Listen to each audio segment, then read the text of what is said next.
Mwiriwe Mary. Mwiriwe neza mwana wa. Fora nabaye iki? Fore wabaye umugabo. Ntago bizi. Nabaye wa mbere we. Ayayayayeye mwana wa. Nguhaye ya hene wajya guragira. Uranyongeza n'iyindi nabaye wa mbere nabikoreye. Uranyongeza n'inguru. Nujya gutangira nzakugurira inkweto ihenze. Wabaye iki ko ndabashumye gato? Aha. Ese bakangahe da? Nabaye wanyu. Yego ko baba. None se mwana wa, ungugurira amakayi, haguha ibyangombwa byose, cyabiguteye ni igiki? Ya numva rubanda ngo ruramenya, cyangwa n'abadayimoni mu kimwe.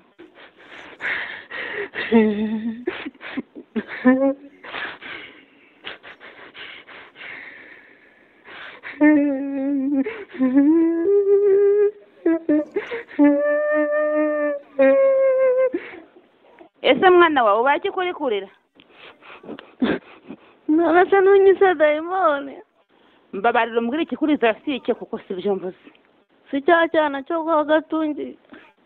Oya nako cyo kwa Sindumva kigenda kinkubita ngo ndi umuswa. Ye, kikukubita. Ubwo bwanjye cyabuhomba we. Nayimpaye we. Bayigwaye mu we buryo.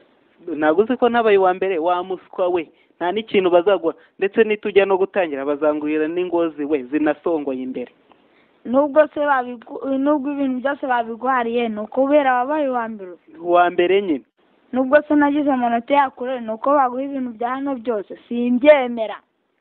Cyangwa ubyangarane ikizimanukiye ni nayitsindi.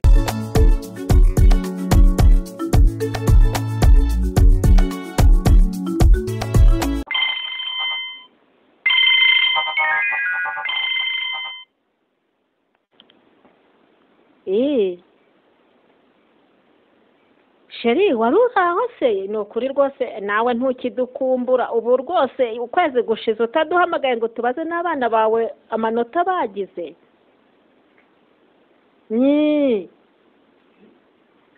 Mayari yabaye uwa mbere ariko Gatungi we rwose yewe ntawabona icyo abivugaho pe. Sheri tukiri aho rero nagira ngo nkubwire agashya nakoreye umwana.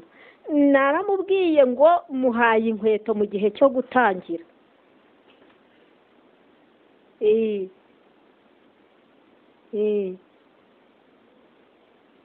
Nyine na ya hene narayimuhaye. Abandi bana se nabo bazabiharanire. Nibwo kizajya kibinjira kugira ngo nabo bakorere uwo mwanya. Igwa muzee. Ngaho banza witabe wumva uwo muntu icyo akubwira turasubira mu kanya. Ase shati cyane ngo ni gikuru wawe kikwicongoraho. Hari bimeze bite mwana? Wakwereka aho ngeweho kingeze. Byagenze bite se mwana? Byagenze bite se mbarira se? Bagihaye ihene ariko ntagiye kure umutungo wose wahari barawumuhaye. Nabuze aho nagishyira. Maze kumuhaga. Uragihaze bigezaho kukica mwana se wakinangura? Sito nizi imbaraga nabikora we. Bamuzika hana bikuburozi maze. Mbuguhaye wazabumuha? Mukuru wanjye warambabareye kuri bimwe nari nakurakariye. Wajya wacururuka se? Nasanze ari iby'agaciro pe. Narakubabariye ariko nago naguheza gutyo ugomba kwica n'ikiro. Ukangurira n'akantu nyine nanjye asha. Urabizi ko ndi umukene ariko ntabwo nakubira n'akabombo. Petit frere dawe uba wakitwaje se? Gusa nyine ndakwemera aka kabombo ni fresh nyine. Gusa nuko gasanze ndi mu masengesho ariko ntacyo ndaza kugafata nimugoroba nijoro. Naho ubundi akabombo ko ndakarye nare wase.